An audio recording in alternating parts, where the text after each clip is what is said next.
sebenarnya ada materi khusus tentang bagaimana cara kerja otak kita terhadap bursa saham begitu. Pak Guru ingin bahas materi itu, tetapi ya mudah-mudahan ke depan lah, karena itu materi yang ada di kelas yang nanti akan Pak Guru sampaikan di kelas.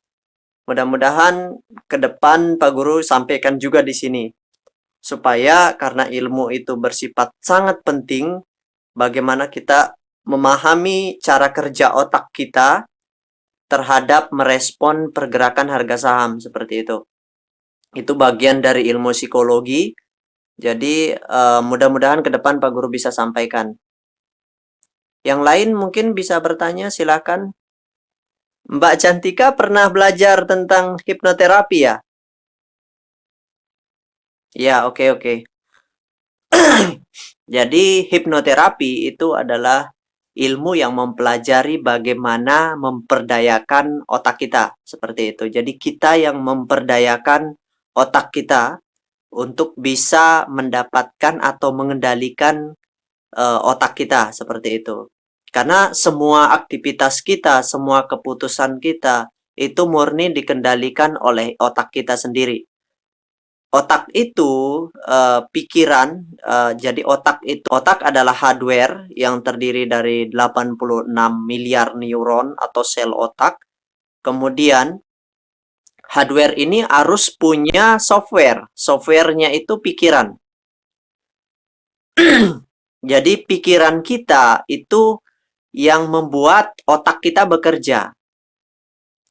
Jadi pikiran itu ada secara umum ada dua bentuk ya, pikiran sadar dan pikiran bawah sadar. Nah, ini ada hubungannya dengan apa namanya, keputusan kita dalam mengambil langkah-langkah untuk membeli maupun menjual. Makanya kenapa scalping itu sangat sulit untuk berhasil, karena kita berada pada tekanan yang sangat tinggi. Tekanan psikologi yang sangat tinggi, bisa jadi mengejar target, kemudian apa namanya, kepentingan-kepentingan yang lain, itu yang membuat kita menjadi kurang tajam dalam menganalisa, seperti yang dikatakan oleh Mas Abdul tadi. Jadi kalau otak, sebenarnya lebih, ini khusus untuk pikiran sadar ya, khusus untuk pikiran sadar. Bayangkan pikiran sadar itu mengendalikan hanya 5% aktivitas kita. Yang pikiran sadar pun itu kalau kita dalam keadaan stres, itu pengambilan keputusan hancur. Lebih parah lagi kalau masalahnya ada di pikiran bawah sadar. Oke, baik ya. Ini karena ditanyakan berarti Pak Guru harus kasih sedikit. Jadi gini, ada metode khusus untuk memang betul bahwasanya karena pikiran bawah sadar bekerja lebih kuat dibandingkan pikiran sadar, maka ketika pikiran sadar bilang A, pikiran bawah sadar bisa mensabotase atau memblok keputusan kita, seperti itu. Makanya kenapa Mbak Ellen May mungkin rekan-rekan mengenal, beliau pernah membuat riset bahwasanya perempuan itu jauh lebih sulit untuk bisa sukses di pasar modal ketimbang laki-laki. Seperti itu. Beliau pernah menyampaikan itu. Kenapa? Karena ternyata ada pengaruh dari lapisan otak atau corpus cerebrumnya. Seperti itu. Karena perempuan itu lebih bermain ke perasaan, maka pengambilan keputusan itu lebih ke praduga, seperti itu. Kadang benar, kadang salah. Makanya itu yang menyebabkan, karena bermain di emosi, jadi sangat sulit untuk bisa survive, seperti itu. Nah, untuk mengatasi blok konsensus, blocking ya, blocking.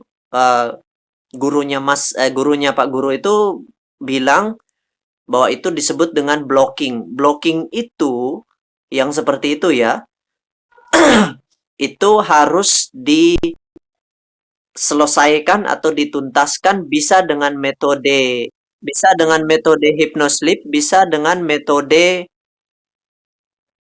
the hard technique ya. Ada tiga sebenarnya, atau dihipnoterapi oleh orang-orang yang memang berkompeten di bidang itu, seperti itu. Jadi caranya, kalau misalkan Pak Guru kasih untuk Mbak Cantika ya, Pak Guru kasih tentang teknik untuk mengganti program bawah sadar. Kalau misalkan kita menganggap bahwa itu misalkan banyak orang menyebutnya gambling, seperti itu. Nah, tapi dasarnya dulu, Pak Guru ingin sampaikan dasarnya dulu. Nah, tekniknya sederhana, ketika Mbak Cantika tidur, ya, ini dengan metode hypnosleep. Nah, tulislah kata-kata yang ingin diubah. Misalkan, Mbak Cantika sadar bahwasanya berdasarkan pengetahuan, itu perdagangan saham itu bukan merupakan gambling. Seperti itu. Bukan perjudian. Maka dari itu, tulislah di kertas kata-kata seperti ini. Saham bukan judi. Saham bukan judi. Sampaikan, tulis seperti itu. Kemudian minta tolong ke suami, ya, kalau sudah punya suami, atau ke adik atau saudara. Ketika tidur itu, pada saat kita tidur, ya, pada saat kita tidur itu kan kondisi pikiran kita, terutama pikiran sadar, berhenti total. Yang bekerja adalah pikiran bawah sadar atau hipnoterapi atau hipnosis, pikiran bawah sadar atau hipnosis. Nah, pada saat itu sampaikan kata-kata itu berulang di telinga kiri atau telinga kanan, boleh, silakan. Jadi sampaikan terus minimal 1 bulan. Jadi setiap malam, setiap tidur dalam keadaan sudah ngorok ya, sudah tidur lelap, itu sampaikan. Nanti dengan sendirinya pesan itu akan masuk dan akan mengganti program yang lama, seperti itu. Nah, itu bisa meyakinkan itu bisa membuat kita menjadi lebih tenang nanti ketika dalam trading, seperti itu. Bisa tidak membuat atau tidak memblok pikiran sadar kita, seperti itu. Oh, iya, iya, iya. Ya, berarti konteksnya harus diganti. Konteksnya saham halal, seperti itu. Jangan pakai, ya, betul betul. Pak Guru sedikit sedikit lupa tadi. Nggak boleh pakai kata sambung. Ya, seperti itu, Mbak Cantika. Jadi katakan saham halal. Jadi itu akan membuat bawah sadar kita menerima bahwa saham itu memang diperbolehkan, seperti itu. Sebenarnya kalau kita mengacu dari apa istilahnya, dari the real pasar modal, itu saham itu tidak sama sekali bisa dikategorikan gambling atau perjudian. Saham itu bukan judi. Karena saham itu satuannya saja sudah jelas-jelas lembar. Seperti itu. Jadi kita memperdagangkan sebuah perusahaan, karena saham itu adalah bukti kepemilikan seseorang terhadap sebuah perusahaan. Maka kalau mengacu pada aturan undang-undang, saham scriptless atau saham warkat punya hak terhadap sebuah perusahaan. Jadi yang kita jual itu sebenarnya perusahaannya. Ya, seperti itu. Jadi kalau ada orang yang lain yang berkata saham mungkin pendapat mereka adalah perjudian gitu. Karena tidak bisa melihat kantornya, tidak bisa melihat barangnya, tidak bisa melihat sertifikatnya, seperti itu. Mungkin karena mereka tidak paham, jadi mereka wajar saja berkesimpulan seperti itu. Ya, baik, terima kasih Mas Abdul. Ya, memang ya, pada kesimpulannya memang saham itu sebenarnya memang mirip, tetapi tidak sama. Ya, kalau Pak Guru pun sendiri menganggapnya itu jauh sekali perbedaannya. Kenapa? Karena ada barang yang ditukar dengan uang. Beda perjudian. Kalau judian itu barang atau uang atau harta benda yang dipertaruhkan. Di sini kita tidak mempertaruhkan apa-apa. Kita membeli sebuah institusi, dalam hal ini sebuah perusahaan gitu. Terlepas kita mau dagang jangka pendek atau jangka panjang, tetap saja yang kita beli adalah sebuah perusahaannya. Seperti itu. Karena saham sekali lagi pengertiannya adalah bukti kepemilikan seseorang terhadap sebuah perusahaan. Seperti itu mungkin inti dasarnya. Investor besar atau dalam hal ini supir ya, Pak Guru pakai kode supir aja. Supir itu setiap transaksi harian mereka tahu mana retail, mana investor semi retail, dan mana rekan-rekannya sendiri. Jadi ketika antrian di bid dan offer itu mereka semua sudah tahu. Yang ngantri itu siapa, seperti itu. Karena mereka sendiri komunikasi setiap bid itu sudah ada yang jagai. Kalau yang tim ya, kalau yang tim itu mereka sudah tahu. Kalau yang individual, misalkan istilahnya seperti Pak Fir yang punya istilahnya power untuk menggerakkan harga atau memarkup harga, itu beliau sudah tahu seperti itu. Setiap bid itu yang beliau misalkan mengantri berapa, itu sisanya bisa ditahu bahwa itu retail, seperti itu.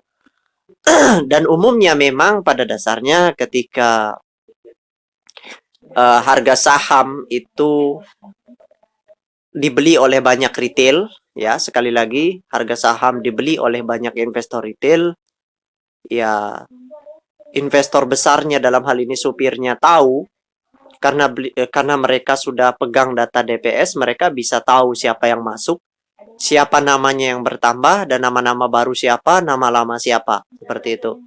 Mereka sudah tahu dan setelah itu, wih ada nama baru nih masuk nih, banyak lupanya, seperti itu. Jadi mereka umumnya ya sudah saya hajar kiri dulu gitu. Jadi dibanting dulu, setelah dibanting mereka cut loss, retail-retail banyak yang stres dan cut loss, barulah dipungut kembali. Seperti itu. Ketika dipungut habis itu ya sudah mereka tinggal markup aja. Seperti itu. Mudah sekali bagi mereka mengatur seperti itu. Nah, kita kalau melihat keadaan seperti itu, makanya konsep Pak Guru, ketika banyak retail yang masuk, Pak Guru tidak akan pernah mau masuk di sana. Seperti itu. Kecuali blue chip ya. Seperti itu. Kalau misalnya kan yang perusahaan-perusahaan kelas 3 yang market cap-nya di bawah 1 triliun atau yang kecil-kecil ya, yang market cap-nya ratusan miliar, itu umumnya Pak Guru kalau retailnya masuk banyak, Pak Guru hindari. Kecuali kepemilikan investor besarnya itu mayoritas. Nah, seperti di kasus saham Lucy tadi. Karena di saham Lucy investor besarnya mayoritas dan retailnya juga tidak terlalu besar, ya mau tidak mau Pak Guru optimis karena direksinya juga ikut membeli. Berarti ya udah melihat, karena sulit melihat akumulasi dan distribusi kalau di perusahaan-perusahaan yang dikuasai supply-nya. Itu sangat sulit. Perusahaan-perusahaan yang dari kepemilikan investor besarnya di atas 80%, itu tanpa akumulasi dan distribusi, tanpa akumulasi pun mereka bisa markup harga